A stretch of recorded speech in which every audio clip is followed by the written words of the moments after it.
no NetGeo. É o ano de 49 a.C.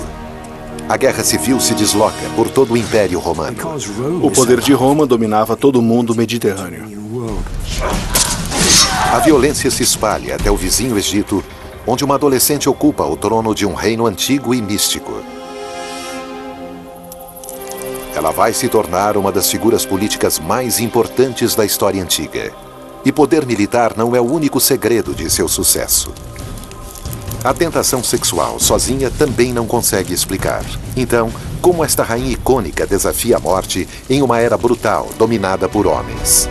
Nós investigamos o domínio secreto do último faraó do Egito ao abrirmos os arquivos confidenciais sobre Cleópatra.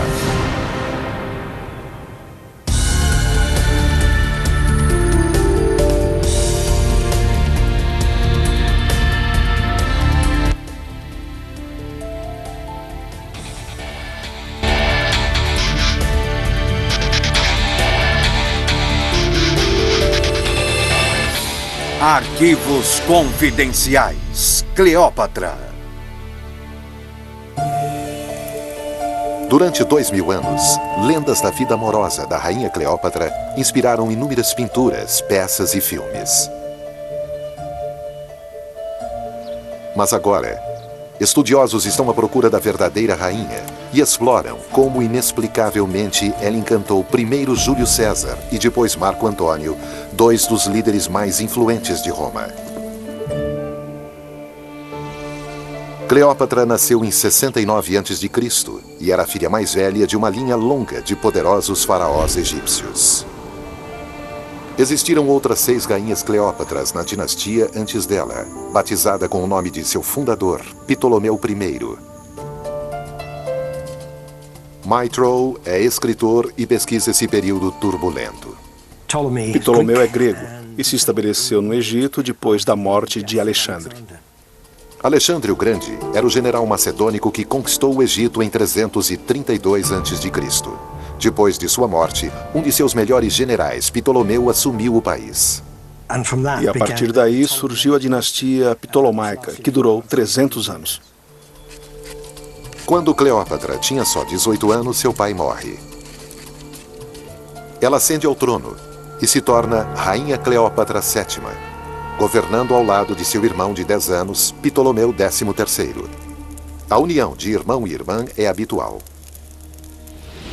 O Dr. Christopher Snyder pesquisa as dinastias antigas do Egito e Roma. Eles tornaram Cleópatra consorte de seu irmão Ptolomeu. E isso era uma tradição egípcia, que era uma forma de manter o sangue divino dentro da família real. A doutora Debbie Charles explica a precariedade da vida real ptolomaica. Havia briga interna durante os últimos 50 anos, talvez até mais que isso.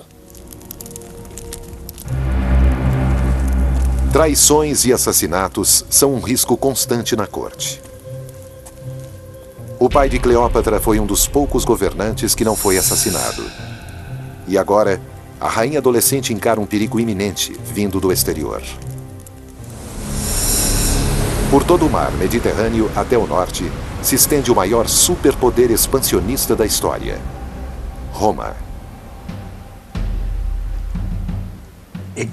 Roma dominava o mundo mediterrâneo 2000 anos atrás. E os romanos eram incrivelmente atrevidos, agressivos, aventureiros, e eles levaram sua civilização até onde conseguiram para o oeste e até onde conseguiram para o leste. E isso incluiu o Egito. Na época de ascensão de Cleópatra, o império se estende do Atlântico Norte até o Mediterrâneo Oriental. E no seu centro, Roma. Naquela cidade grandiosa, a professora Valerie Higgins dá aula sobre história antiga. Existe uma ligeira brecha aqui. Eles não tinham conquistado inteiramente o Egito. Eles tinham conquistado alguns territórios próximos ao Egito, mas não o Egito propriamente dito. Mas o Egito é progressivamente trazido para dentro da esfera de influência romana. A influência de Roma sobre o Egito é financeira. Os antecessores de Cleópatra tinham pedido grandes somas em dinheiro emprestado para financiar seus problemas de poder interno. Para manter o poder de Ptolomeu XII, pai de Cleópatra, eles precisaram pedir dinheiro emprestado para pagar tropas militares ou pegar emprestado algumas tropas romanas. Então fizeram um empréstimo enorme de Roma. Felizmente, o Egito é um freguês com muito crédito. O Egito tem cereais. E lembrem-se que os governantes de Roma precisam manter seu povo feliz. E uma maneira óbvia de fazer isso é com fartura de comida. A fertilidade do Egito torna-o desejável e também o mantém em segurança. Se eles quisessem tornar o Egito uma província completa, eles precisariam nomear um governador. Um governador romano que poderia, com toda a riqueza que o Egito tinha por trás, desafiar a liderança em Roma.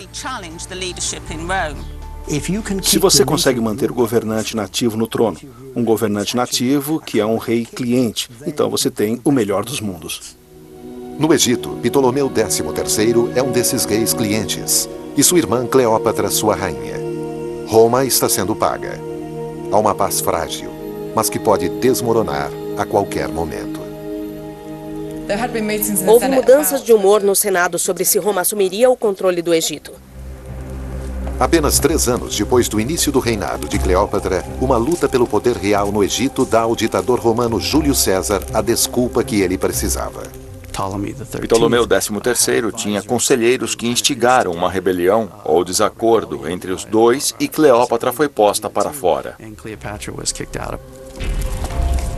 Cleópatra sobrevive, mas foge para o exílio. César leva suas tropas para o Egito sob o pretexto de mediar o problema entre a rainha e seu irmão. A única esperança da rainha deposta é ela conseguir convencer César a ficar do seu lado. Mas Cleópatra não tem nada a oferecer a César que ele simplesmente não consiga tomar, além de apenas uma coisa, ela própria. Pat Brown estuda a vida e a morte de Cleópatra. Então diz a história que para conseguir conhecer Júlio César, ela foi enrolada em um tapete e carregada até ele dentro do palácio, e quando desenrolaram o tapete diante de Júlio César, Cleópatra surgiu. O historiador romano Plutarco escreve que César ficou encantado com a graça de Cleópatra e foi arrebatado por seu charme. Júlio César ficou na Alexandria e foi forçado a entrar em uma guerra civil entre Cleópatra e seu irmão. Ele realmente correu um grande risco físico e muitos de seus amigos se perguntavam por que ele se envolveu nesse tipo de conflito local. O envolvimento de César agora é total. Suas forças se ocupam com o exército egípcio. Ptolomeu XIII, irmão e inimigo de Cleópatra, morre. Mas ao invés de tomar conta do Egito, César devolve o poder a Cleópatra e a instala como rainha ao lado de seu outro irmão, Ptolomeu XIV. Cleópatra mantém seu país e está de volta ao trono. Como ela conseguiu encantar uma nação inteira e um ditador superpoderoso intriga historiadores.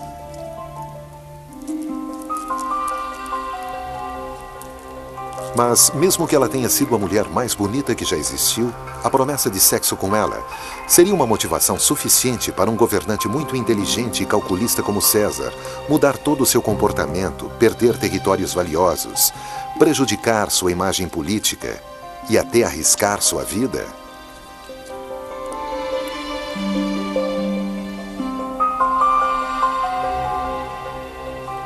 Voltaremos a seguir com Arquivos Confidenciais. Continuamos assistindo Arquivos Confidenciais no Nat Geo. Agora, explicar isso é muito difícil e fascinante. Não pode ser só por causa de um rostinho bonito, deve ter havido mais do que um encantamento físico. Agora, estudiosos estão concentrados em algo além de sua aparência física e investigam os outros atrativos de Cleópatra. Acho que algo que muitas vezes é esquecido é o quanto Cleópatra era intelectualizada. Cleópatra falava, além de grego e egípcio, idiomas como o aramaico e o siríaco. Ela era uma jovem muito educada E isso a ajudou muito como rainha do Egito. Ela era cientista e filósofa, conseguia debater com as melhores mentes gregas e, sem dúvida, era a mulher mais rica do mundo mediterrâneo. E gente como César gostava disso. Até então, os atributos de Cleópatra tinham salvo sua independência soberana obtida com a sedução de Júlio César, agora um ditador e, portanto, o homem mais poderoso do mundo romano.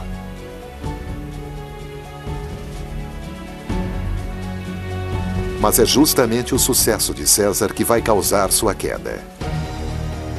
A República Romana é drasticamente antimonarquista e suspeita-se que o domínio de César é muito próximo de um reinado. Os romanos decidem que o tirano precisa desaparecer. E no dia 15 de março de 44 a.C., César é assassinado.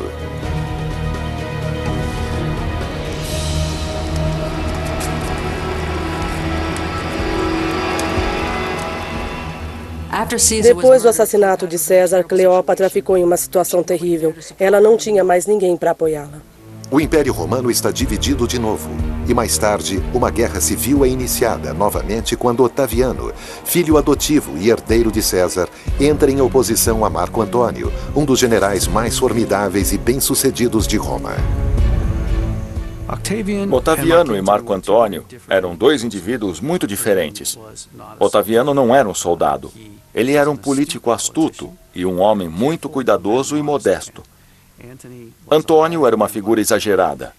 Ele era um grande soldado, um grande amante e muito amigo de seus colegas soldados.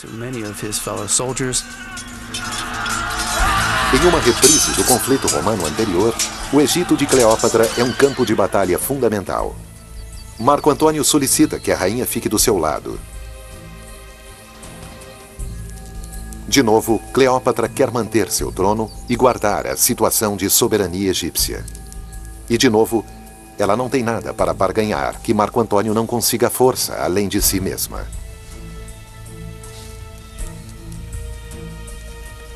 Pela segunda vez, Cleópatra precisa seduzir um dos homens mais poderosos do mundo.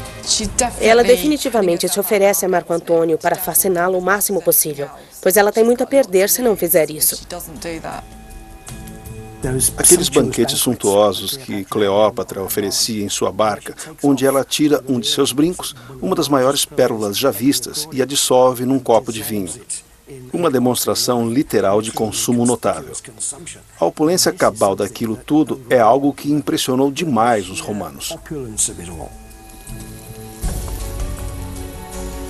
Cleópatra adicionou extravagância, excessos e gula à sua lista de seduções para atrair Marco Antônio.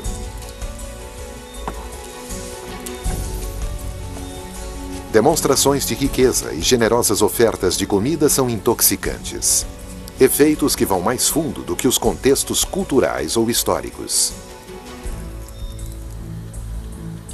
Na Universidade de Nova York, a doutora Lucy Brown examinou os cérebros de indivíduos que estavam recebendo estímulos positivos, sexual, financeiro e gastronômico. Vamos analisar a mudança em sua atividade cerebral nas diferentes regiões e vamos extrapolar a partir daí para diferentes sistemas cerebrais que estão envolvidos. Sim, isso é bom. Perfeito, muito bom. Os resultados da doutora Brown revelam que a reação no cérebro aos estímulos sexuais é similar à excitação produzida pela promessa de comida e dinheiro. Esses incentivos produzem efeitos neurológicos profundos que transcendem a cultura e a passagem do tempo e teriam funcionado da mesma forma 2000 anos atrás. Manter o sistema de recompensa ativo é o que Cleópatra estava fazendo ao fornecer todos esses maravilhosos contextos para César e Marco Antônio. A técnica de Cleópatra é um concerto de prazeres dirigido. Tudo é cuidadosamente planejado. Ela usa seu dinheiro, sua sensualidade, e tudo é orquestrado. O cabelo, o vestido, o perfume que ela usa, tudo é muito astucioso. Contudo, historiadores identificaram um aspecto estranho na sedução de César e Marco Antônio realizada por Cleópatra. Talvez o elemento principal de sua lenda era ser uma sedutora mágica oriental. É possível que os romanos, assim como os egípcios, acreditem que um faraó seja um deus em forma humana? Se Marco Antônio acha que a governante egípcia é divina, então talvez ele também esteja convencido de que tem relações íntimas com uma deusa viva.